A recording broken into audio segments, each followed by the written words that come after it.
जय हिंद दोस्तों, मैं शिव सर आपका स्वागत करता हूं अपने YouTube चैनल एसएससी क्लासेस में। And once more we have come with practice session that is direct से इनडायरेक्ट बनाना है। एंड अब तक अभी हमने लास्ट लेक्चर में हमने ये देखा था कि सिंपल सेंटेंस को कैसे डायरेक्ट से इनडायरेक्ट बनाते हैं। इसमें हम प्रैक्टिस करने वाले हैं इंटेरोगेटिव सेंटेंस को कैसे डायरेक्ट से इनडायरेक्ट करेंगे। बिकॉज हम लोग थियरी क्लास में इंटेरोगेटिव सेशन भी हो चुका है, इसलिए हम क्या कर रहे हैं कि उसको प्रैक्टिस करने के लिए, चूँकि प्रैक्टिस बहुत ही ज़रूरी है।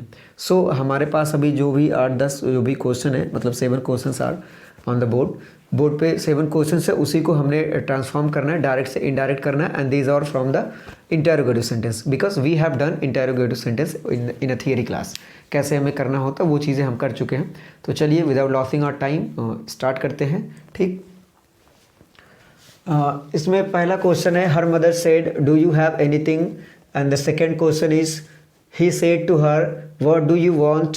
Third question is he said how is your father, and the fourth one is are you coming home with me, he asked. Fifth one, he said to us why are you all sitting about there doing nothing, do you really come from China, said the prince. And the seventh one, the young sparrow said mother what is that queer object। ये जो sentences हैं इनको हमें transform करना है direct से indirect. ये direct form में है, इनडायरेक्ट फॉर्म में हमें बदलना है। So let's start. इसके आगे ही हम लिखेंगे। देखिए पहला है, देखिए मैं फिर से एक बार रूल रिवाइज कर दूं कि अगर सिंपल इंटेरोगेटिव सेंटेंस होता है, ध्यान से सुने, अगर इंटेरोगेटिव सेंटेंस रिपोर्टेड स्पीच में आता है तो रिपोर्टिंग वर्ब में उसकी जगह पर आस्क, मतलब सेड की जगह पर आस्क्ड हो जाता है, या फिर इंक्वायर्ड आप यूज़ कर सकते हैं। दो चीज़ें। पहली चीज़, मतलब अगर रिपोर्टेड स्पीच में इंटेरोगेटिव सेंटेंस आएगा तो रिपोर्टिंग वर्ब में हम आस्क्ड या इंक्वायर्ड में बदलते हैं उसके वर्ब को, रिपोर्टिंग वर्ब को। दूसरी बात ये, अगर रिपोर्टेड स्पीच में पहला वाला इंटेरोगेटिव सेंटेंस है, पहला वाला इंटेरोगेटिव सेंटेंस का मतलब ऐसा इंटेरोगेटिव सेंटेंस जो स्टार्ट होता है वर्ब से, जो वर्ब से स्टार्ट होता है, उसे अगर वो आता है तो हम इन्वर्टेड कामा को हटाकर इफ़ या वेदर का यूज़ करते हैं। अगर इंटेरोगेटिव सेंटेंस दूसरा वाला है और रिपोर्टेड स्पीच में आया है, मतलब रिपोर्टेड स्पीच का टेंस इंटेरोगेटिव एंड सेकेंड वाला इंटेरोगेटिव सेंटेंस है, तो जो क्वेश्चन वर्ड होता है उसी को हम इन्वर्टेड कामा को हटाकर उसके स्थान पर रख देते हैं। ये रहा पूरा का पूरा रूल। और जो अगला एक पॉइंट और जो है वो ये है कि जो सेंटेंस इंटेरोगेटिव में होता है वो सिंपल सेंटेंस में बन जाता है according to rule and by following the rule. Actually कह सकते हैं कि रूल को फॉलो करते हुए वो सिंपल सेंटेंस में बदल जाता है। चलिए देखते हैं कैसे कैसे बदलता है। सो पहला है हर मदर सेड। अब ये इंटेरोगेटिव सेंटेंस है, श्योर है, तो ये सेड किस में बदल जाएगा, आस्क में बदल देते हैं। तो यहाँ पर हम लिखेंगे हर मदर आस्क्ड। अब इन्वर्टेड कामा हटेगा तो क्या लगेगा, ये पहला वाला इंटेरोगेटिव सेंटेंस है। अगर पहला वाला इंटेरोगेटिव सेंटेंस होता है तो इसका मतलब वो क्या है, वहाँ पर इफ़ या वेदर का यूज़ करेंगे। तो हमने कर दिया इफ़ का यूज़। उसके बाद देखते हैं ये कौन सा टेंस है, ये है प्रेजेंट इंडेफिनिट टेंस। और प्रेजेंट इंडेफिनिट किस में बदलता है, पास्ट इंडेफिनिट। क्योंकि पता है कि जो रेस्ट ऑफ रूल्स होते हैं वो सेम होंगे, तो ये प्रेजेंट इंडेफिनिट में बदलेगा किस में, पास्ट इंडेफिनिट में। लेकिन ये इंटेरोगेटिव है, जब इनडायरेक्ट होता है तो वो सिंपल में बनता है। सिंपल में बनाने के लिए सबसे पहले हमें क्या करना होता है, सेकेंड सब्जेक्ट को लिखेंगे। सब्जेक्ट क्या है, यू है, और यू कौन सा पर्सन है, सेकेंड पर्सन। अब मैं फिर से बता दूं कि जब फर्स्ट पर्सन रिपोर्टेड स्पीच में आता है तो वो बदलता है according to subject of the reporting verb. Reporting verb के सब्जेक्ट के अकॉर्डिंग बदलता है। अगर दूसरा पर्सन आता है तो वो बदलता है अकॉर्डिंग टू ऑब्जेक्ट के अकॉर्डिंग बदलता है। और अगर थर्ड पर्सन आता है तो वो बदलता नहीं है। तो यहाँ पर आया है do you have anything. Her mother said do you have anything. उसकी माता ने कहा कि क्या तुम्हारे पास कुछ है। मतलब उसकी माता ने, मतलब वो लेडी है, उसी से पूछती हैं। इसका मतलब जो ऑब्जेक्ट होगा वो क्या होगा। देखिए जनरली लिटरली ऐसे बोला जाता है कि हमें ऑब्जेक्ट अगर नहीं दिया रहे तो हम अज्यूम कर लेते हैं, गेस एक्सपेक्ट कर लेते हैं कि यहाँ पर जो ऑब्जेक्ट होगा वो थर्ड पर्सन होगा। ठीक। बट सम टाइम्स ये फर्स्ट पर्सन होता है, वो जब आएगा तो मैं आपको बताऊंगा। लेकिन यहाँ पर आप सोचो, हर मदर सेड, उसकी माता ने कहा, मतलब उसकी माता उसी से कहे होंगी। अगर उसकी माता उसी से कही है, इसका मतलब वो पर्सन क्या है, थर्ड पर्सन है, ऑब्जेक्ट है। तो ये है कॉन्सेप्ट। मतलब अगर इस कॉन्सेप्ट को अगर आप समझ गए तो आप आप जल्दी गड़बड़ नहीं करेंगे कि ऑब्जेक्ट को हम फर्स्ट पर्सन माने कि थर्ड पर्सन मांगे, लेकिन जनरली माना जाता है थर्ड पर्सन। तो हर मदर सेड, इसका मतलब उसकी माता ने अगर कहा तो वो उसी से बेसिकली कहा होगा कि भाई तुम्हारे पास कुछ है कि नहीं है। तो ये हम मान सकते हैं वो थर्ड पर्सन हर, मतलब सी। तो ये होगा सेकेंड पर्सन, वो बदल जाएगा थर्ड पर्सन में, और सी। तो ये हर मदर आस्क इफ सी, हमने लिख दिया सी, ठीक। अब देखिए ये डू यू हैव एनीथिंग, अब ये होगा जो बदलेगा, हम क्या करेंगे, डू यू हैव तो लिख देंगे सी। अब सेकंड हमें पास्ट एंड डेफिनेट में यूज करने के लिए या तो डिड तो आप लगा नहीं सकते, सिंपल है, सेकंड फॉर्म आप लगाएंगे। तो जो हैव का सेकंड फॉर्म होता है या थर्ड फॉर्म होता है हैव का, देखिए हैव होता है बेस फॉर्म, इसका जो सेकंड या थर्ड फॉर्म होता है वो होता है हैड। तो हमने लगा दिया सी हैड एनीथिंग। अब ये सिंपल बना तो एनीथिंग लगेगा, आप लगा सकते हैं समथिंग, लेकिन ये क्वेश्चन वर्ड का शो करता है तो आप लिखेंगे एनीथिंग, ठीक है। She had anything, her mother ask if she had anything. अब आप ये मत सोचिए सर आपने पास्ट परफेक्ट आपने यूज करा, नहीं, पास्ट परफेक्ट नहीं होता है। जानकारी के लिए मैं आपको बता दूं कि हैव और हैज़ जो होता है ये होते हैं बेस फॉर्म, ये सिंगुलर वाला फॉर्म होता है बेस का ही, और जो हैड होता है ये होता है सेकेंड फॉर्म ऑफ वर्ब। ये वर्ब की तरह जब ऐड होता है तो, और सेकेंड और थर्ड फॉर्म दोनों होता है। इसका मतलब रखना, अपने पास रखना, पास होना, ये होता है इसका मतलब, और इसका सेकेंड और थर्ड फॉर्म होता है हैड होता है। तो यहाँ पर सेकेंड फॉर्म हमने यूज़ करना था, हैड हमने यूज़ किया। अगला है ही सेड टू हर, उसने उससे कहा व्हाट डू यू वांट, तुम्हें क्या चाहिए। तो यहाँ पर होगा भाई, अगर इंटेरोगेटिव है तो सेड हमेशा क्या बदलेगा, ही आस्क में बदल दीजिए, ही आस्क्ड, या इंक्वायर्ड में लिख दीजिए, ही इंक्वायर्ड हर, ठीक है, ही इंक्वायर्ड हर, इन्वर्टेड कामा हटेगा। अब देखिए ये कौन सा इंटेरोगेटिव सेंटेंस है, दूसरा वाला इंटेरोगेटिव सेंटेंस है। तो हम इसी क्वेश्चन वर्ड को क्या करेंगे, इन्वर्टेड कामा के स्थान पर रख दिए हम। फिर ये जो सेंटेंस इंडेफिनिट में है प्रेजेंट का, वो किस में हो जाएगा, पास्ट इंडेफिनिट में। तो ये होगा सेंटेंस दूसरा वाला, सेकंड पर्सन है, सेकंड पर्सन बदलता है ऑब्जेक्ट के अकॉर्डिंग। ऑब्जेक्ट क्या है, हर है, हर का मतलब male female third person.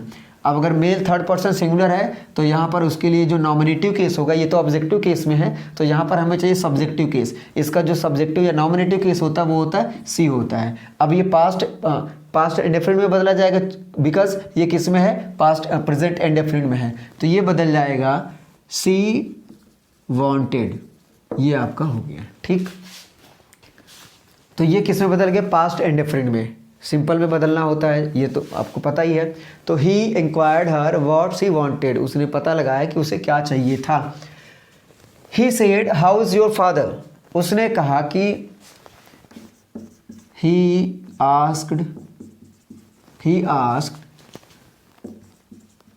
How his father, ये थर्ड पर्सन ही मानेंगे। तो ये होगा योर बदलेगा किसमें, मतलब ऑब्जेक्ट के अकॉर्डिंग। ऑब्जेक्ट हम क्या अज्यूम करते हैं, क्या मानते हैं, थर्ड पर्सन। तो हर बदलेंगे तो होगा हाउ हिज फादर।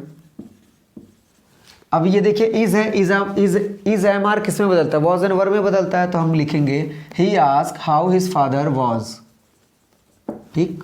तो ये इसमें बदल जाएगा। Are you coming home with me, he ask. देखिए ये ऑलरेडी आस्क है तो उसी में रहने दो, उसे बदलने की ज़रूरत नहीं है। तो हम इसे लिख देंगे कि ही आस्क, ऐसे ही आस्क्ड। अब ये कामा इन्वर्टेड कामा हटेगा तो क्या आएगा, इफ़ या वेदर, या सेम क्वेश्चन वर्ड है ही नहीं तो हम क्वेश्चन वर्ड नहीं लिखेंगे। तो हम लिखेंगे वेदर। अब ये देखिए ही आस्क्ड, यहाँ पर भी हम क्या अज्यूम करेंगे कि क्या तुम मेरे साथ आ रहे हो कि नहीं आ रहे हो। तब यहाँ पर भी होगा वही थर्ड पर्सन हम मानेंगे।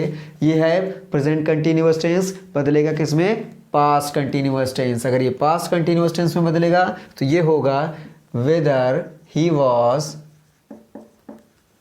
Coming, he was coming home with, first person किसके अकॉर्डिंग बदलता है, सॉरी फर्स्ट पर्सन किसके अकॉर्डिंग, ये देखिए फर्स्ट पर्सन का ऑब्जेक्टिव केस है और फर्स्ट पर्सन बदलता है सब्जेक्ट के अकॉर्डिंग, मतलब ये सब्जेक्ट के अकॉर्डिंग, सब्जेक्ट क्या है, थर्ड पर्सन है, थर्ड पर्सन है तो इसके लिए जो ऑब्जेक्टिव केस होगा हिम। ठीक, he asked whether he was coming home with him. ठीक, आगे देखते हैं। आगे है he said to us why are you all sitting about there doing nothing, सब लोग यहाँ क्यों बैठे हो जबकि कुछ कर भी नहीं रहे हो। तो ये जाहिर सी बात हो, तो यहाँ पर भी आस्क्ड आप लिख सकते हैं, ही आस्क्ड अस, वो हमसे पूछा। अब इसमें इन्वर्टेड कामा के अंदर जो रिपोर्टेड स्पीच का जो इंटेरोगेटिव सेंटेंस है वो है डबल सेकेंड वाला, तो इसी क्वेश्चन वर्ड को हम लिख देंगे इन्वर्टेड कामा की जगह पर। ही आस्क्ड अस वाई, अस का मतलब देखिए second person is changed according to object of the reporting verb, second person reporting verb के ऑब्जेक्ट के अकॉर्डिंग बदलता है, तो यहाँ पर है अस और ये है फर्स्ट पर्सन का प्लरल वाला फॉर्म, मतलब वी वाला, वी फॉर्म का कौन सा ऑब्जेक्टिव केस है, तो यहाँ पर क्या चाहिए हमें, नॉमिनेटिव केस, और इसका जो नॉमिनेटिव केस होता है वो होता वी। अब ये किस टेंस में है, पास्ट प्रेजेंट कंटिन्यूअस टेंस है, तो हम लिखेंगे किस में, पास्ट में। तो we were why we were all sitting about their doing nothing। ठीक, ये हो गया। अगला है do you really come from China said the Prince. देखिए ये ऐसे लिखा हो चाहे ऐसे लिखा हो, बात ही एक ही है। तो चाइना से मतलब प्रिंस ने पूछा कि वो चाइना से आ रहा है, तो आप पूछ सकते हैं Prince said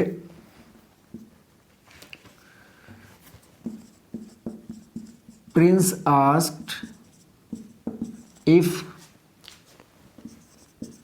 he do you come from, ये भी क्या है, प्रेजेंट इंडेफिनिट, तो ये होगा if he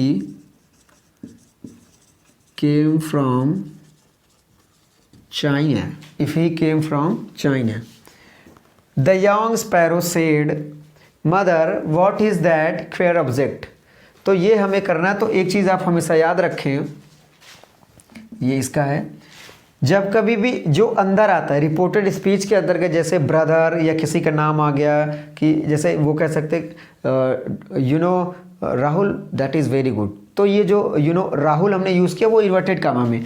तो अगर ऐसे इन्वर्टेड कामा में मदर आ गया, किसी का नाम आ गया, कोई और नाउन आ गया, जो इसे बोला जाता है वोकेटिव केस, अगर ये वोकेटिव केस रिपोर्टेड स्पीच के अंदर आते हैं तो उसे हम बाहर करके उसे ही ऑब्जेक्ट मान लेते हैं, उसे ही हम क्या मान लेते हैं, ऑब्जेक्ट मान लेते हैं। तो ये हो जाएगा आपका the young sparrow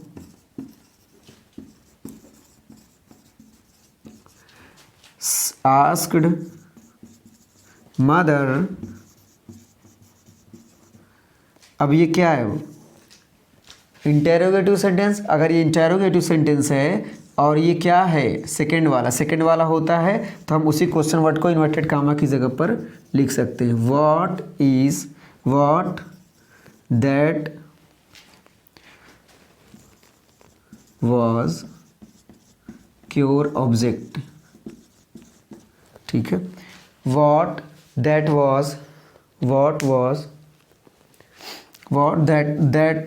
object queer, what that was cure object. ठीक, तो ये हो गया। यहाँ पर चूंकि दैट है ना, तो आप समझें, the young sparrow ask mother what that was cure object, वो क्या चीज़ था। ठीक, देखिए ये चीज़ें थी, आपको आई होप कि आपको समझ में आया होगा पूरी ये इंटेरोगेटिव का। हमने क्या किया, इंटेरोगेटिव का डायरेक्ट से इनडायरेक्ट हमने बनाया है। ठीक है, तो आई होप आपको समझ में आया होगा। अगर आपको वीडियो पसंद आता तो लाइक शेयर सब्सक्राइब जरूर किया करें, अगर आप नए हैं तो सब्सक्राइब जरूर कर दिया करें, लोगों तक जरूर पहुँचाएँ ताकि वो भी अच्छा सीख पाएँ। ठीक है, मिलते हैं नेक्स्ट वीडियो में। थैंक यू, जय हिंद।